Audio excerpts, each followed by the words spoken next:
नमस्कार। कैसे हैं आप सब। आपका मेरे पंडित जी ऑफिशियल 2.0 चैनल में स्वागत है। अगर आप मेरे चैनल पर नए हैं तो चैनल को लाइक, सब्सक्राइब और बेल आइकन को ज़रूर दबाइए, इससे आप तक वीडियो पहुंचती रहे। तो चलिए जानते हैं एक ऐसा योग, हम उसे योग नहीं कह सकते हैं, ये दोष है कुंडली का। तो जो कि जब ये कुंडली में आता है या बनता है ये दोष, तो हमारी ज़िंदगी में कुछ मुश्किलें खड़ी कर देता है। अक्सर आपने सुना होगा कि हमारे कुंडली में पितृदोष, विष योग, शापित योग, ये योग नहीं है, ये दोष है। योग उसे कहते हैं जैसे कि पंच महापुरुष योग, लक्ष्मी योग, राजयोग, सरल विपरीत योग, परिवर्तन योग, ये सब योग होते हैं। लेकिन हमारे कुंडली में कुछ ऐसे दोष हैं, जैसे मैंने पहले कहा, विष दोष, पिशाच दोष, श्रापित दोष, ये सब दोष हैं। तो जिनमें से आज मैं चर्चा जो करने जा रहा हूँ पिशाच दोष पे।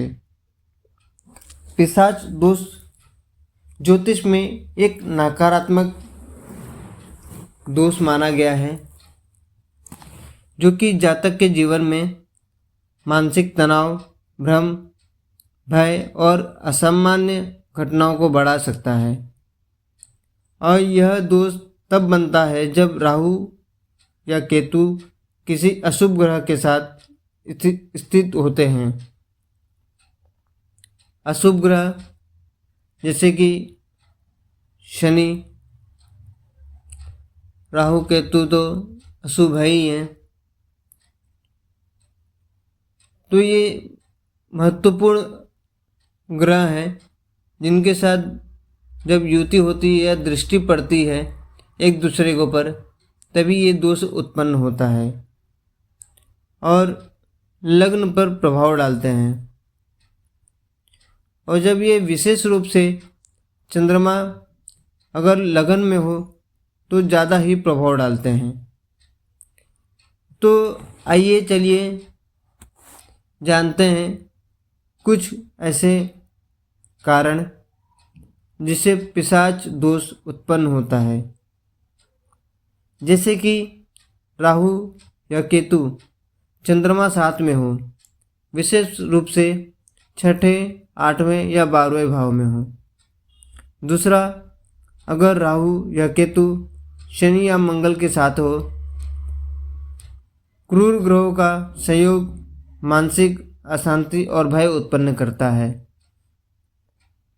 तीसरा, अगर लगन यानी पहले भाव में राहु या केतु की दृष्टि पड़ रही हो, तो वह जातक को भयभीत, असुरक्षित और मानसिक रूप से कमज़ोर बना देता है। खासकर जब अष्टम भाव में राहु या केतु होते हैं तो यह अचानक घटनाओं, भूत प्रेत संबंधी भ्रम और मानसिक तनाव को जन्म देता है। अब चलिए जानते हैं कि पिशाच दोष के लक्षण, जैसे कि अत्यधिक डर, बुरे सपने देखना, कभी कभी रातों में जग जाना, अवसाद, मानसिक अस्थिरता, बुरे सपने आना, आत्माओं से संबंधित भय महसूस करना, जीवन में अचानक उतार चढ़ाव और बाधाएं, हमारे नौकरी में, व्यापार में, शादी में, कोई भी मांगलिक कार्य हो उसमें, व्यक्ति को ऐसा लगता है कि कोई शक्ति उसे नियंत्रित कर रही हो। एकांत प्रियता, आत्मविश्वास में कमी आ जाती है और हमारे जो आध्यात्मिक जीवन होता है उसमें ये दोष उत्पन्न होने की वजह से हमारा जीवन उथल पुथल हो जाता है। तो जैसे कि पिशाच दोष कुंडली में अच्छा नहीं माना जाता है। पिशाच दोष के लिए कुछ ऐसे उपाय बताए गए हैं, छोटे छोटे उपाय बताए गए हैं, जिससे इस दोष को कम किया जा सकता है, ना कि खत्म। अगर इस दोष को अगर खत्म करना है तो कुछ ऐसे हमारे पवित्र स्थल हैं, यहाँ पे आप जाकर उसकी पूजा करवा सकते हैं और इससे मुक्ति आप पा सकते हैं। तो चलिए जानते हैं कि पिशाच योग यानी कि दोष से मुक्ति पाने के कुछ सरल उपाय। जैसे कि हमने सुना है कि हनुमान जी, राम भक्त हनुमान, जो कि वो कलयुग में अमर हैं और यह ऐसे एक देवता हैं जो कि अगर इनसे विनती किया जाए तो ये तुरंत समस्या का समाधान कर देते हैं। इनके अंदर अष्ट सिद्धि नौ निधि के दाता, यानी कि इनके पास 8 सिद्धियां हैं और इनसे तो भूत प्रेत भी कांपते हैं। तो अगर आप नियमित रूप से हनुमान चालीसा का अगर पाठ करते हैं, आप चाहें तो मंगलवार से शुरुआत कर सकते हैं, शनिवार से शुरुआत कर सकते हैं। ये 2 दिन बहुत महत्वपूर्ण माना गया है और यह हनुमान जी को दिया गया है। तो आप हनुमान चालीसा का पाठ करें, हो सके तो बजरंग बाण का भी पाठ कर सकते हैं। इससे हमारे आसपास में जो नकारात्मक ऊर्जा है वो खत्म हो जाती है। इसका प्रभाव कम करने के लिए आप चाहें रुद्राभिषेक करवा सकते हैं। रुद्राभिषेक यानी कि शिव जी की पूजा। शिव जी की पूजा करने से राहु केतु कुछ हद तक शांत हो जाते हैं और इसके बुरे प्रभाव भी कम हो जाते हैं। तीसरा, निर्वाण मंत्र।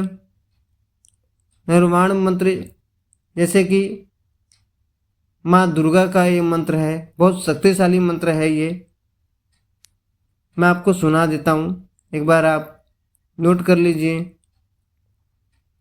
ओम ऐं ह्रीं क्लीं चामुंडाय विच्चे। ये बहुत ही शक्तिशाली और पवित्र मंत्र है। इसके जाप से तांत्रिक का कुछ प्रभाव हद तक कम हो जाता है। राहु और केतु के लिए जैसे कि आप नारियल का दान कर सकते हैं। आप अपने ऊपर से नारियल को 7 बार उतार कर नदी में बहा सकते हैं। केतु के लिए कुत्ते को भोजन दे सकते हैं। रात को पीपल के पेड़ के नीचे घी का दिया जला सकते हैं। इससे नकारात्मक शक्तियाँ दूर होती हैं। रुद्राक्ष धारण करेंगे तो और भी अच्छा होगा। विशेष रूप से पंचमुखी या 8 मुखी रुद्राक्ष पहनना काफ़ी लाभदायक माना जाता है। और विशेष रूप से अगर संतान संबंधी समस्या हो रही हो तो संतान गोपाल मंत्र का जाप करें। विशेष रूप से अगर ये करते हैं तो अच्छा लाभ प्राप्त होगा। तो आज के लिए दोस्तों इतना ही। नमस्कार।